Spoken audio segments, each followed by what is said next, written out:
hermanos, Dios les bendiga. Qué gusto poder estar de nuevo aquí. Yo me ausenté 2 reuniones de 2 semanas. Entonces, para mí es de mucho gozo estar de vuelta aquí con todos y cada uno de ustedes y ver que el Señor sigue haciendo su obra en todo y cada uno de los lugares donde su pueblo se reúne. Amén. Ya nada más, Gaby, hoy no van a subir los de Alfa, ¿verdad? Ok, bien. Pues oigan, hablando de bella experiencia, de esta gran conferencia, algo que marca, yo creo, este tipo de eventos son los servidores, hermanos, con un corazón realmente por servir, por entregarse, y no sé cuántos se dieron cuenta, pero tenemos a 2 de ellos aquí con nosotros, los hermanos Luis y su genio, qué gusto tenerlos aquí con nosotros. Qué bendición que ellos estaban sirviendo allá en la conferencia de un corazón, son familiares de nuestra hermana Lorena, hija de nuestra hermana Atocha, Sujei. Entonces para nosotros es de gran bendición que nos estén visitando el día de hoy. Gracias, y gracias por todo lo que hicieron ahí en la conferencia. Impacto en la vida de los jóvenes. Amén. Sí, no, es otro nivel, el nivel de servicio y de entrega del equipo de servidores allá, algo a lo que aspiramos y queremos que el Señor nos ayude a transmitir también aquí en esta iglesia. Bien, hermanos, quería comentarles que estuve en la ciudad de Durango, en la iglesia Misión Esperanza. Reciban un saludo muy caluroso de la gente allá, del pastor Leonardo Lombard. Y terminando la reunión del domingo, hace 15 días, se me acercó una amiga. No es de las personas que tiene más tiempo en la iglesia, no es de las personas con las que más he convivido las veces que he estado allá, que ya tengo como unos 10 años, un poquito más, yendo de manera recurrente allá a Durango. Entonces se me acercó ella y me dijo: siento darte una palabra de parte de Dios. Me dijo que era una palabra para mi iglesia. Entonces yo quiero compartírsela, hermanos, que ella solamente me dijo: yo siento de parte del Señor lo que Jesús le dijo a aquella niña, esa frase Talita Cumi, que significa niña, levántate. Y la verdad es que yo me quedé meditando, pensando sobre esto, hermanos, y trayendo a la memoria esta historia, una historia muy fuerte, con mucha inspiración, llena de esperanza, de un padre que se arriesgó, de un padre que creyó, de un padre que no se dio por vencido. Y esta historia la encontramos en Marcos 5, 21 al 43, hermanos. Y me gustaría leerla y después orar. Amén.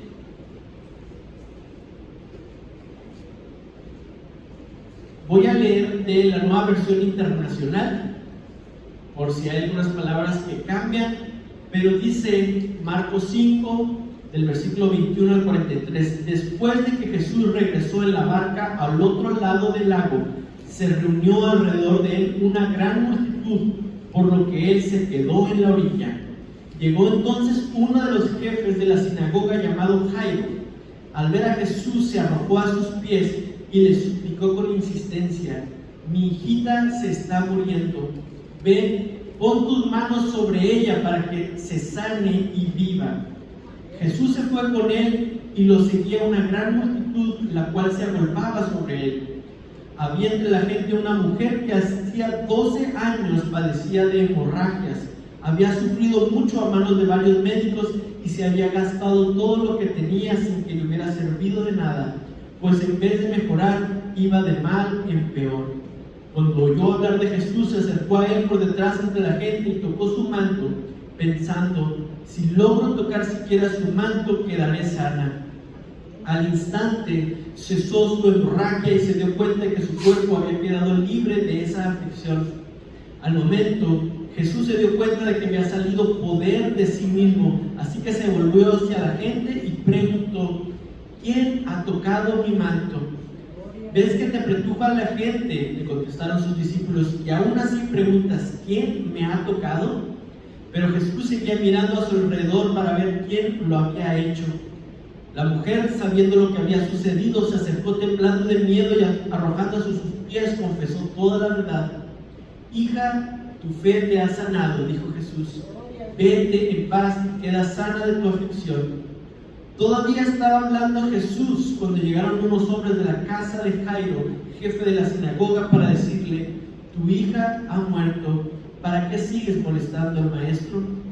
Sin hacer caso de la noticia, Jesús dijo al jefe de la sinagoga: no tengas miedo, nada más cree. No dejó que nadie lo acompañara excepto Pedro, Santiago y Juan, el hermano de Santiago. Cuando llegaron a la casa del jefe de la sinagoga, Jesús notó el alboroto y que la gente lloraba y daba grandes alaridos. Entró y dijo: ¿por qué tanto alboroto y llanto? La niña no está muerta, sino dormida. Entonces empezaron a burlarse de él, pero él los sacó a todos. Tomó consigo al padre y a la madre de la niña y a los discípulos que estaban con él, y entró a donde estaba la niña. La tomó de la mano y le dijo: Talita cumi, que significa: niña, a ti te digo, levántate. La niña, que tenía 12 años, se levantó enseguida y comenzó a andar. Ante este hecho todos se llenaron de asombro. Él dio órdenes de que nadie se enterara de lo ocurrido y les mandó que dieran de comer a la niña. Amén. Inclinemos nuestro rostro. Señor, te damos gracias por tu palabra, porque es a través de ella que tú nos hablas, que tú nos animas, que tú edificas tu iglesia, Señor, y en esta hora queremos recibir de ti esta palabra. Bendigo, Señor, a mi hermana Claudia allá en Durango, Señor, por el valor que tú le diste, porque ella fue obediente a dar esta palabra, y hoy, aquí en Chihuahua, decidimos recibirla de parte tuya, Señor, entendiendo que tú tienes un plan y un propósito para cada una de las familias aquí reunidas. Gracias, Señor, por tu palabra. Enséñanos a escudriñarla de una manera correcta, que no sean mis ideas, mis intenciones, sino que sea tu Espíritu Santo hablando y tocando los corazones. En tu nombre precioso oro. Amén y amén. Amén, hermanos. Qué historia tan maravillosa, y pareciera como que de repente se interrumpe otra historia, pero es parte, no deja de ser. Y recordaba como también la última prédica que estuve aquí compartiendo con ustedes, el Señor me movió a hablar acerca del ejemplo de esta mujer que quedó sana de su enfermedad, y ahora queremos fijarnos en la otra historia alterna que va junto con ese capítulo en el Evangelio de Jesús, ¿verdad? La historia de Jesús. Y yo me quedé pensando, hermanos, y meditando acerca de lo que significa una iglesia dormida, una iglesia que necesita que el Señor la levante, ¿verdad? Y yo quisiera que en esta hora analizáramos esta historia a través de 3 puntos. El primero es un padre que provocó la intervención de Jesús. El segundo es la perspectiva de Jesús sobre esta situación. Y el tercero es el resultado de una palabra de Jesús. Entonces, el primer punto, hermanos, quiero que nos fijemos en Jairo, en este hombre principal de la sinagoga, un hombre importante, un hombre que de alguna manera podemos entender por todos los demás relatos de los evangelios que estaban enemistados. Los hombres de la sinagoga, los maestros y sobre todo las personas más importantes no podían aceptar a Jesús, porque el mensaje de Jesús minaba, destruía, o sea, iba debilitando la autoridad de los fariseos, la autoridad de los escribas, la autoridad de aquellas personas que hasta ese momento tenían el poder. Entonces, como que a lo mucho había un respetuoso distancia de estas personas con Jesús, pero en la mayoría de los casos había una agresión, una agresividad, una necesidad de ellos de hablar y hacer ver mal a Jesús. Ellos muchas veces buscaban la oportunidad de hacerle preguntas, de decir cosas que lo dejaran viendo mal, pero por una y otra vez Jesús siempre salía vencedor en todos estos encuentros y en todos estos intercambios como dogmáticos y doctrinales, y estas personas iban, esta reacción de los escribas y los fariseos iba aumentando. Así es que Jairo, hermanos, se encontraba en este grupo de personas, pero hubo algo que cambió. Hubo una situación que llevó a que este hombre dejara de lado todo su prejuicio, todas sus ideas preconcebidas acerca de este nuevo predicador y tuviera que ir a buscarlo. Y es que él tenía una hija única. Así lo menciona la Biblia, que no tenía otra hija. Y seguramente por el contexto del pueblo judío en esa época, seguramente era el único descendencia que había tenido este hombre. Por lo general en la Biblia, en la genealogía, no se encuentra el nombre de las hijas, a menos que haya sido la hija única. En la mayoría de las genealogías en la Biblia tú vas a encontrar los nombres de los hombres y a veces nomás en el primogénito. Así es que era una situación muy especial de la hija de este hombre, y dice que estaba muriendo. Imagínense la desolación de ver a tu hijo agonizando, de ver a un pequeño niño. Y fíjate, que ni aún fuera tu hijo, ver a un niño que tú sabes que está a punto de morir, es una imagen muy fuerte, es una imagen desgarradora.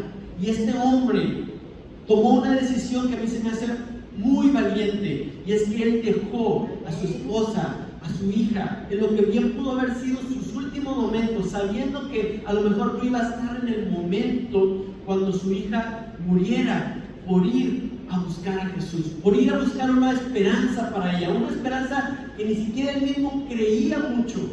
Había probablemente mucha duda en su corazón, pero él sabía que tenía que tomar una decisión y decidió hacerlo. Y a mí me llama la atención la valentía de este hombre que decidió dejar su casa. Probablemente para ese entonces ya estaba llegando la gente, estaban apoyándolos. Y a mí me gusta mucho cuando en la iglesia se dan casos, cuando una persona está enferma, que llegan otros y llevan comida, y llegan otros y van a orar. Y yo creo que estaba llegando esto, y este hombre, Jairo, importante, decide dejar esa casa, decide dejar todas aquellas personas que muy amablemente estaban regalando su presencia en su casa para darles apoyo, para animarlos, para abrazarlos, para fortalecerlos en medio de una de las pruebas más duras que estaban por enfrentar. Y este hombre decidió dejarlos para ir a buscar a Jesús. No sabemos lo que había escuchado acerca de Jesús, pero probablemente escuchó algún milagro. Previamente a esto, si tú lees anterior a este milagro, encontramos el hombre gadareno, cuando sale un montón de demonios y son echados a los cerdos, y esos cerdos se precipitan. Y lo interesante de esa historia es que dice que la gente de esa región le pidieron a Jesús que se fuera. Probablemente eso había escuchado Jairo, probablemente algo similar, pero él decidió que si había una oportunidad para su hija, él iba a buscarla con Jesús. Este hombre fue hasta Jesús y no tenía él la fe, por ejemplo, del centurión romano. Un centurión romano que, teniendo a su siervo enfermo, él reconoció que no era necesario que Jesús entrara a su casa, que Jesús pusiera sus manos sobre su siervo. Este centurión romano sabía algo que Jairo a lo mejor no entendía, y es que la pura palabra de Jesús tenía autoridad. Probablemente Jairo conocía de primera mano las historias de los profetas Elías y Eliseo, que habían levantado a niños por medio del contacto físico, poniendo primero calor en el cuerpo y después ocasionando que la vida volviera de estos dos pequeños niños. Y este hombre sabía que necesitaba llevar a Jesús. Él creía que más bien era necesario el contacto físico de Jesús para que estuviera. Y entonces fue un hombre que estaba allí, hermanos, esperando, y que la multitud iba retrasando el paso y no avanzaba Jesús lo suficientemente rápido. Jairo sabía y se imaginaba que no tenía un minuto que perder, no se podían detener. Su hija estaba a punto de morir, estaba agonizando, no sabemos si en dolor, pero él entendía, y toda la gente alrededor de esa niña entendía que era cuestión de momentos para que perdiera a la niña. Era una ventana de oportunidad muy pequeña. Y de repente se topa con que Jesús se detiene a atender a esta mujer, y veíamos, ¿verdad? Hace 15 días o más, hace 3 semanas, 3 domingos que estuve aquí, les compartía cómo en la concepción hebrea de la ley entendían cómo había un poder para esparcir la contaminación, pero no había un poder para santificar, ¿verdad? Lo que le pregunta a Ageo a los sacerdotes. Y en este caso, esta mujer representaba aquella fuente de contaminación. Todo lo que ella tocaba se volvía contaminado, no podía entrar a la presencia de Dios. Pero solamente Jesús, un toque del manto, como lo veíamos allá en Ageo, ¿verdad? Que una carne santificada, si el puro pueblo tocaba algo, no lo santificaba, pero solamente cuando el Verbo de Dios se encarnó, el puro borde de su manto fue suficiente, no solamente para santificar a esa mujer, sino para sanar, para curar la fuente de su enfermedad. Y Jairo se tuvo que aguantar a ver a Jesús primero preguntar qué onda. Díganme si eso era importante, hermanos. No era importante. Parecería en una situación de un niño muriendo y que si alguien lo había tocado, parecería no importante. Ese primer momento cuando Jesús dice ¿quién me tocó? No es porque dijo, no es porque alguien entendía toda la enfermedad y la historia de esta mujer, solamente Jesús se detuvo a preguntar quién lo había tocado. Por eso las preguntas de los discípulos: oye Jesús, pues ¿cómo que quién te tocó? Pues es que aquí venimos todos amontonados. No, tuvo que explicar Jesús: yo sentí que hubo poder que salió de mí. Y fue en ese tiempo de ver a Jesús atender a esta mujer con toda la calma del mundo, que llega alguien y le da esta noticia de que su hija finalmente había muerto. Para Jairo, esto significaba el fracaso de toda su misión al salir de su casa. Representaba el fracaso de haber dejado a su hija en su casa, de no haber estado en sus últimos momentos sosteniendo su mano, de no estar ahí para abrazar a su esposa. Esa noticia que recibió Jairo representó el fracaso de todo su esfuerzo desde que había salido de su casa, desde que la idea de visitar a Jesús cruzó por su mente. Ese era el momento en el cual se dio cuenta que había fracasado todo. Y le dice: no molestes más al maestro, no lo molestes más. No sé si era una atención hacia Jesús de bueno, ya no lo molestes, o si había algo de agresión pasiva y no, ya déjalo, ya, no lo molestes, ¿verdad? Así de repente dices: no, ya no te molestes.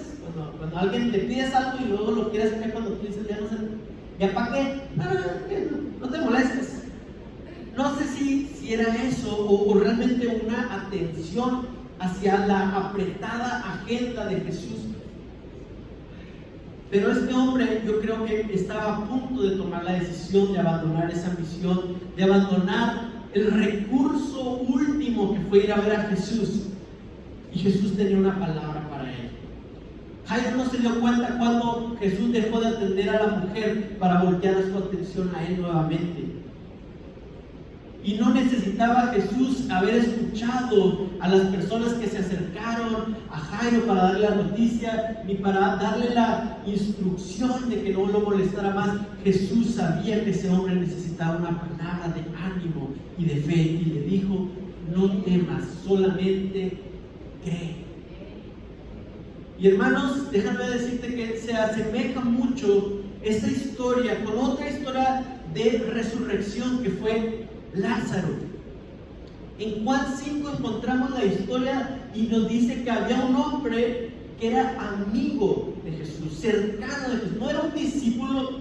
Lázaro nunca estuvo en el grupo de los discípulos de Jesús, pero dice que era un amigo de Jesús, alguien a quien Jesús apreciaba, quería, que seguramente estuvo en muchos otros momentos importantes. Y cuando le dan a Jesús la noticia de que su amigo Lázaro estaba muy grave, enfermo, con la probabilidad de un diagnóstico de morir, Jesús se decide a quedarse 2 días más donde estaba. Y así lo anotaron los evangelistas, así lo puedes encontrar tú en Juan, que Jesús se quedó 2 días más esperando. Y llama la atención, hermanos, porque uno en su entendimiento humano, ¿verdad? Uno siempre quiere darle prioridad a las personas que están cercanas a ti, o quieres darle prioridad a las personas que son importantes en la sociedad. Si tú vas a salirte de tu camino por hacer algo, va a ser por alguien a quien tú amas o va a ser por alguien que la sociedad considera importante. Y en estas 2 historias Jesús hace un alto, Jesús hace una espera. Con su amigo decide quedarse 2 minutos. Y en el caso de un hombre importante de la sinagoga que tenía a su hija agonizando, él decide atender a una mujer con un problema interno de ya muchos años. Y hermanos, cuando entendemos esto, vemos que el tiempo de espera para Dios no es una expresión de desinterés o de descortesía. Muchas veces es exactamente lo opuesto. Porque Lázaro, a diferencia de otros muchos milagros que hizo, Lázaro era su amigo. Así que yo me puse a imaginar que esta niña representaba algo especial para Jesús. Hubo muchos otros niños que Jesús tocó, bendijo, sanó. Cuando encontramos así una pequeña línea en los evangelios, y Jesús sanó a todos los enfermos, ¿verdad? Y esas pequeñas líneas ahí al final de un capítulo, al final de un pasaje de los evangelios, representaban tantas historias, hermanos. Había niños, ancianos, personas de dinero, personas muy pobres, cada uno con una historia que no solamente registrado como eso. Jesús sanó a muchas personas, o Jesús sanó a todos los que tenían alguna dolencia. Si lo han leído, en varios pasajes encontramos eso, pero con estas 2 personas que eran cercanas al corazón de Jesús, con su amigo y con esta pequeña niña, Jesús tenía un afecto especial. ¿Y sabe qué decidió hacer? Esperar. En nuestra percepción, cuando alguien te hace esperar, es una falta de respeto, es una falta de interés. ¿Cómo me hace esto a mí? Pero para Dios, hermanos, a veces Él quiere transformar un milagro de sanidad en un milagro de resurrección. Y lo va a hacer con las personas que Él tiene más cercanas a su corazón. Así es que Dios estaba guiando todo lo que estaba sucediendo, ¿verdad?, en el ministerio de Jesús, y Él permitió que esta mujer se encontrara con Jesús justo en el camino de la casa de Jairo. Y cuando muere, Jairo tiene que tomar una decisión. Probablemente fue una decisión más difícil que haber dejado a su hija sola en casa, o con su esposa y con todas las personas, ¿verdad? No sola, pero sí haberla dejado para ir a buscar a Jesús. Esta era una decisión que requería de mayor fe, de dejar el temor. Y tal vez cuando parecía que lo más lógico era abandonar ese viaje, él decidió empezar a seguir a Jesús. Y no sé si se dan cuenta, pero a partir de ese momento en la historia ya no es Jairo el que va guiando a Jesús, sino es Jesús el que va dictando lo que se tiene que hacer. Hay un cambio en esa historia. Al principio era Jairo el que estaba provocando que Jesús fuera, pero a partir de este momento que Jairo toma una decisión de obedecer la voz de Jesús, de creer y no tener miedo, ahora es Jesús el que va llevando la historia paso a paso. Porque, hermanos, las circunstancias que nosotros vemos no dictan la agenda de Dios. La agenda de Dios dicta las circunstancias que nosotros podemos ver. Esa es la realidad del reino. El segundo punto es la perspectiva de Jesús. Porque Jesús, vemos aquí que no respondía, como decíamos ahorita, a la presión social de saber que era un hombre importante. A lo mejor sus mismos discípulos estaban animando a que la multitud se moviera más a prisa por tratar de quedar bien. Seguramente los discípulos de Jesús entendían que un encontronazo de Jesús con los hombres religiosos importantes de esa época no era lo más conveniente para un movimiento social que ellos veían que estaba tomando fuerza. A lo mejor ellos estaban animando a que Jesús apurara y estaban allí dando unos codazos a la gente para que se estaba quedando atrás, para que se apuraran. Pero Jesús no responde a la presión social, como muchos pudiéramos empezar, ¿verdad? Es Jesús que da, hermanos, también una perspectiva de fe y de esperanza cuando Jairo ya no podía seguir. A partir de ese momento que Jesús le dice a Jairo que crea, que no tema, Jesús empieza a impartir su perspectiva de la historia y de la narrativa, ¿verdad? Y él empieza a decidir quién va y quién no va. Y él empieza a dejar atrás a unos y empujar a otros para llevarlos a ese momento del milagro. Y cuando llega Jesús ahí a ese lugar, dice que él vio todo el alboroto, vio todo lo normal de ver un funeral. Y además era tradición en aquella época que la gente, pues como para demostrar mayor cariño por la persona que había fallecido, lloraban, pero así a gritos, porque si no era como una falta de respeto, ¿verdad? Se murió alguien y pues ya, bueno, pues como que todos entendían que era una persona muy querida, pero si esa persona que estaba ahí muerta tenía alrededor a mucha gente llorando y gritando, pues era una persona muy querida. Ese era el concepto que tenían. Entonces, seguramente incluso hasta personas que querían quedar bien de alguna manera con Jairo estaban ahí haciéndole a la lloradera sin realmente haber nunca convivido con la niña. Yo me imagino que pudiera haber sido eso, y Jesús llega y detiene aquello y empieza a impartir su perspectiva, y lo que él dice es que la niña no está muerta, sino que duerme. Lo mismo que dijo acerca de Lázaro, ¿verdad? Cuando se lo dijo a los discípulos, vayamos pues, porque Lázaro está dormido, y los no, pues si está echando una dormita, entonces se va a sanar, nada. No, y Jesús como que, no, es que está dormido. No, pues si va a estar dormido, entonces se va a alivianar. Bueno, pues está muerto. Como que alto les tuvo que, léanlo ahí en Juancita, como que quería Jesús decirle que está dormido, y los discípulos muelen y muelen. Entonces ya tuvo que Jesús decir, bueno, pues está muerto, para que quieran ustedes. Pero aquí en este caso, Jesús no se va a tomar la molestia de convencer a las personas. Él solamente les dice que esa niña está dormida. Porque para Jesús, cuando los demás pueden ver una situación de muerte, Jesús puede ver una situación de dormido, de una situación de descanso en Él, hermanos. Y tuvo que alejar a todas aquellas personas que traían toda esta faramaya, todo este dolor. Los tuvo que alejar. Había algunos burlándose de él, había algunos insultándolo, y Jesús no tuvo que acercar, y solamente entró con los padres de la niña, con los 3 de sus discípulos más cercanos, a hacer frente a aquel que tenía el imperio de la muerte. Y fueron estas 2 ocasiones, ¿verdad? En la historia de Lázaro y con esta niña, conociendo yo, que Jesús, al decir que estaba dormida, estaba humillando a aquel que tenía las llaves del imperio de la muerte.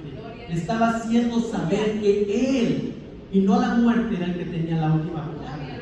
Estaba infundiendo su autoridad sobre esa situación, sobre cuando uno llega a una casa donde alguien acaba de fallecer, se siente una opresión, se siente algo diferente.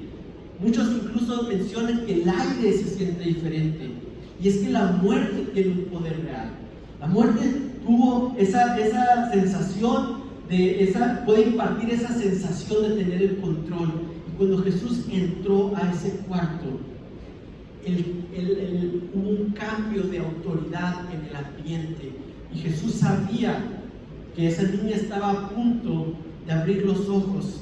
Y estaba ahí tratando de fortalecerlo, y él estaba impartiendo la visión, porque él había venido a morir para que nosotros tuviéramos vida.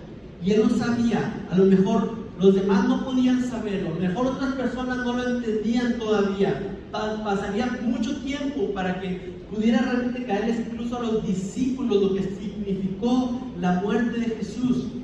Pero al entrar a ese cuarto, Jesús sabía lo que él había venido a hacer, y estaba ahí para recordárselo a la muerte misma. Y Jesús, hermanos, entra y toma la mano de aquella niña. Dice que levantó un clamor: Talita cumi.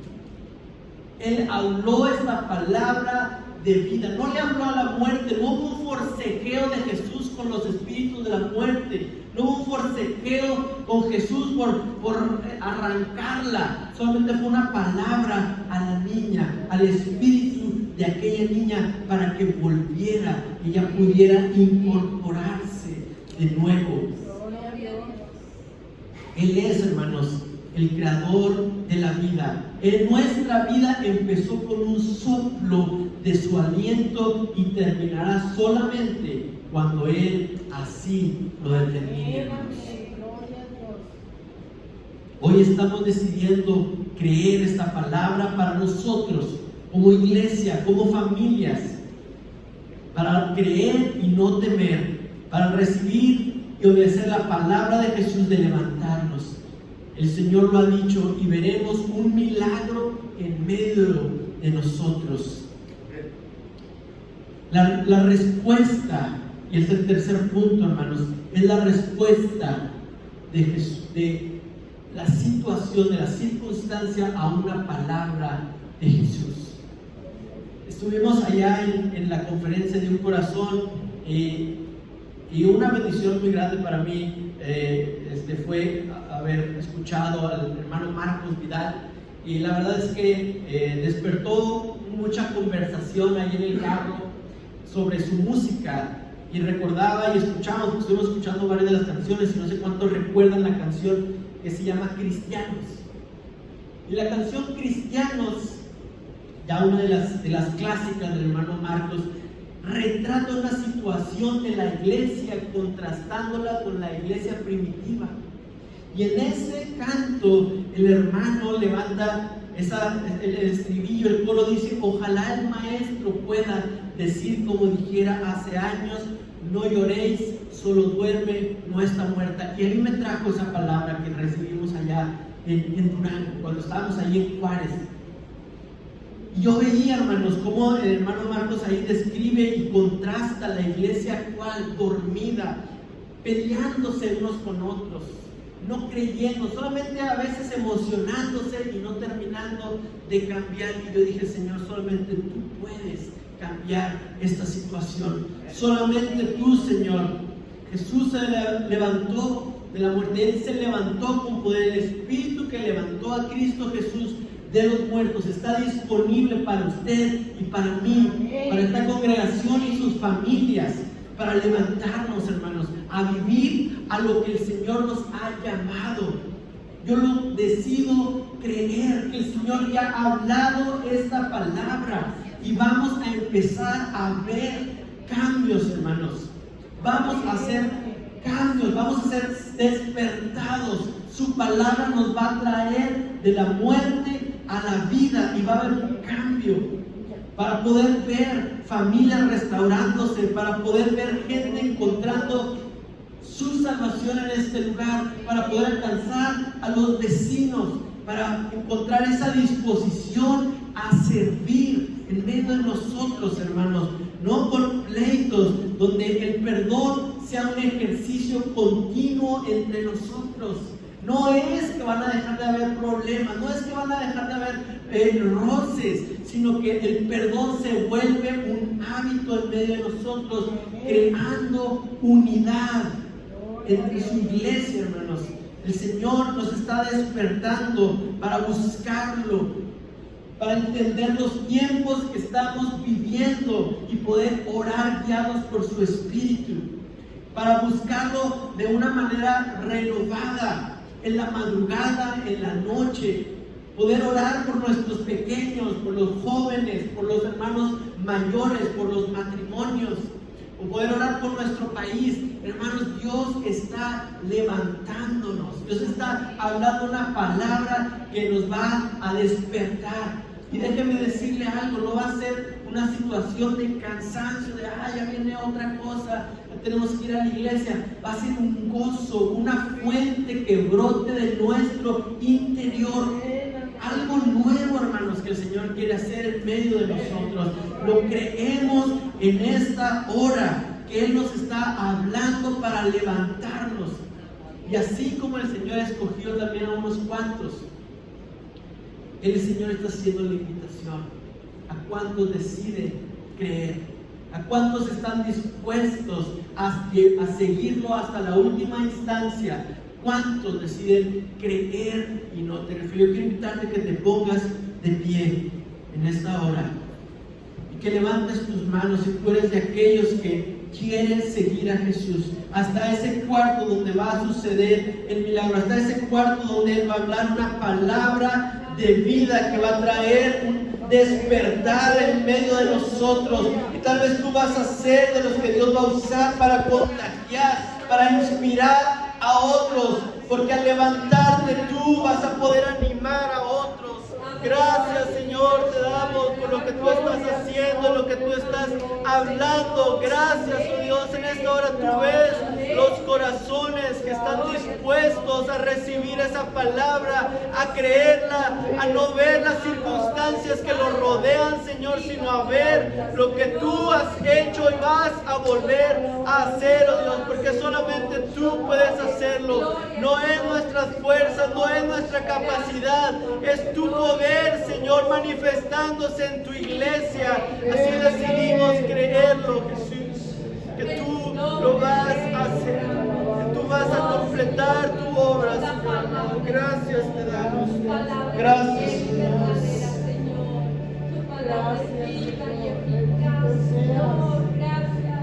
Gracias. Recibimos esta palabra.